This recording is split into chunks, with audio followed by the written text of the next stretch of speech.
दोस्तों आज के वीडियो का टॉपिक कि वोल्टेज क्या होता है और करंट क्या होता है और इन दोनों के बीच में अंतर क्या होता है। तो दोस्तों आज इस वीडियो के अंदर आपका सारा डाउट वोल्टेज और करंट को लेकर मैं सारा क्लियर कर दूंगा। तो वोल्टेज को हम और भी कई नामों से जानते हैं, आप कभी भी कंफ्यूज हो जाते हैं। जैसे हम कभी कभी कहीं कहीं पे वोल्टेज को क्या बोलते हैं दोस्तों, टेंशन बोल देते हैं, यानी इलेक्ट्रिक टेंशन। इसके अलावा दोस्तों वोल्टेज को कहीं कहीं पे इलेक्ट्रिक पोटेंशियल डिफरेंस भी बोला जाता है, तो वो भी वोल्टेज ही है। तो दोस्तों आखिर वोल्टेज क्या होता है मैं आपको ये समझाता हूँ। तो दोस्तों सबसे पहले जी आपको एक बात मैं ये बताऊं, जैसे आपको पता है कि हमारे जो वोल्टेज और करंट जो होता है ये हमारा पावर स्टेशन में बनता है। पावर स्टेशन का मतलब ऐसी जगह जहाँ पे हमारा पावर बन रही है, यानी हमारी बिजली बन रही है।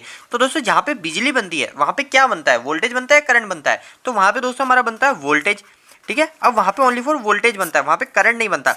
करंट हमारा कहाँ बनता है वो भी मैं आपको बताऊंगा। दोस्तों सबसे पहली चीज़ आपको एक बात क्लियर कर दूं मैं बहुत अच्छे से।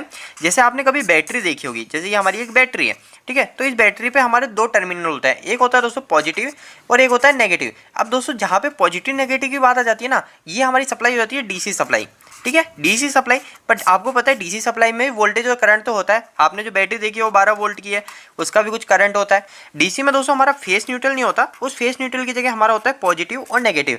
तो दोस्तों हम मानते हैं जैसे हमारी एक बैटरी है जो 150 AH की है और वो फुल चार्ज है। अब वो फुल चार्ज होने के बाद में दोस्तों क्या बिहेव करेगी, वो बिहेव करेगी जब भी हम इसको लोड पे कनेक्ट कराएंगे। तो दोस्तों इसमें करंट तो पहले ही इकट्ठा है, पर इसके अंदर दोस्तों हम क्या वोल्टेज फुल कर देते हैं। जैसे ही वोल्टेज में चार्ज इकट्ठा हो जाता है और वोल्टेज का चार्ज इकट्ठा होने के बाद जो हमारा जो करंट होता है, करंट का काम क्या होता है, करंट जो नेगेटिव होता है ना, ये नेगेटिव साइड और ये पॉजिटिव साइड, इस नेगेटिव साइड से पॉजिटिव साइड हमारा करंट फ्लो करता है, ठीक है। और वो करंट जो फ्लो कराता है वो होता है दोस्तों हमारा वोल्टेज। अभी आप बिल्कुल सारी चीजें इसको क्लियर समझ जाओगे। जैसे आप ये मानिए एक हमारी पानी की टंकी है, ठीक है, ये ऊपर एक पानी की टंकी रखी हुई है और एक नीचे पानी की टंकी रखी हुई है। अब यहाँ पे मैंने एक नल लगा रखा है, ठीक है, ये नल ओपन है, ठीक है, ये पानी की टंकी यहाँ पे पानी भरा हुआ है। तो अभी क्या होगा दोस्तों, हमारा पानी नीचे कंटिन्यू गिरता रहेगा। कब तक गिरता रहेगा, जब तक हमारा ये ऊपर से हमारा जो पानी भरा हुआ है इस पानी का प्रेशर लगता रहेगा। और जैसे ही प्रेशर खत्म हो जाएगा हमारा पानी गिरना बंद हो जाएगा। इसी तरह दोस्तों हमारा जो करंट होता है वो करंट हमारा नेगेटिव से पॉजिटिव की टाइप कंटिन्यू चलता रहता है जब तक उसको वोल्टेज मिलता रहता है। यानी वोल्टेज क्या करता है दोस्तों, करंट को धक्का लगाने का काम करता है। तो दोस्तों अब बात करें कि आखिर वोल्टेज आखिर में है क्या। तो दोस्तों अगर कोई आपसे इंटरव्यू में पूछता है कि आखिर वोल्टेज क्या है, तो आप सिंपल सा उसको ये बोल सकते हो, वोल्टेज का काम सिर्फ इतना सा होता है, हमारा जो करंट है उस करंट को एक स्थान से दूसरे स्थान ले जाने का काम करता है। वोल्टेज एक तरह का प्रेशर है। जैसे हमारा ये पानी की मोटर पड़ी है और ये पानी की मोटर यहाँ पे एक पीछे नीचे एक पानी का टैंक पड़ा है, तो ये पानी एक तरह का करंट है और हमको इसको यहाँ पे पहुंचाना है। तो अब ये पानी इस मोटर के थ्रू हम पहुंचाएंगे, तो ये मोटर हमारा क्या करेगी, इसको प्रेशर देगी जो कि पानी यहाँ से यहाँ तक पहुंच जाएगा। तो मोटर क्या कर रही है, प्रेशर दे रही है। तो इसी तरह दोस्तों वोल्टेज होता है, यहाँ का करंट उठा के हमारा करंट यहाँ पे भेजेगा। तो दोस्तों सिंपल सी बात है कि हमारा वोल्टेज का काम सिर्फ इतना सा होता है, हमारे करंट को धक्का लगाने का। दोस्तों आपको एक चीज मैं ये बताऊं कि आखिर हमारे लिए वोल्टेज इंपॉर्टेंट है या फिर करंट इंपॉर्टेंट है। आपको ये भी अगर आपके मन में कंफ्यूजन है कि वोल्टेज ज्यादा जरूरी है करंट ज्यादा जरूरी है, तो आपको एक चीज बताऊं कि हमको जो इलेक्ट्रिकल शॉक लगता है, हमारी जो बॉडी है, इस बॉडी को इलेक्ट्रिकल शॉक लगता है, वो हमारे बॉडी को electrical shock only for current से लगता है। पर दोस्तों ये करंट तब तक हमारे वायर, जैसे ये वायर है, इस वायर में करंट तब तक फ्लो नहीं हो सकती जब तक हमारा इसके अंदर वोल्टेज का प्रेशर नहीं है। जब वोल्टेज का प्रेशर होगा तभी इसके अंदर से करंट फ्लो होगी और तभी हमको शॉक लगेगा। और कोई भी उपकरण चलता है, जैसे हमारी एक मोटर है, तो ये मोटर किससे चलेगी, हमारा इसके अंदर जब तक करंट नहीं आएगा। हम बोलते हैं ना दोस्तों बिजली नहीं आ रही, तो वो बिल्कुल सही बोलते हैं। बिजली मतलब हमारा करंट नहीं आ रहा, और करंट तभी आएगा जब हमारे वोल्टेज आएंगे। जैसे दोस्तों अगर मानते हैं कि पावर स्टेशन का पूरा पावर आपके हाथ में है, ठीक है, आप जब चाहो उसको बंद कर सकते हो, आप जब चाहो उसको चालू कर सकते हो। तो पावर स्टेशन आपने बंद कर दिया, पावर स्टेशन जैसे ही बंद करेगा ये पावर स्टेशन क्या करेगा, वोल्टेज बनाना बिल्कुल बंद कर देगा।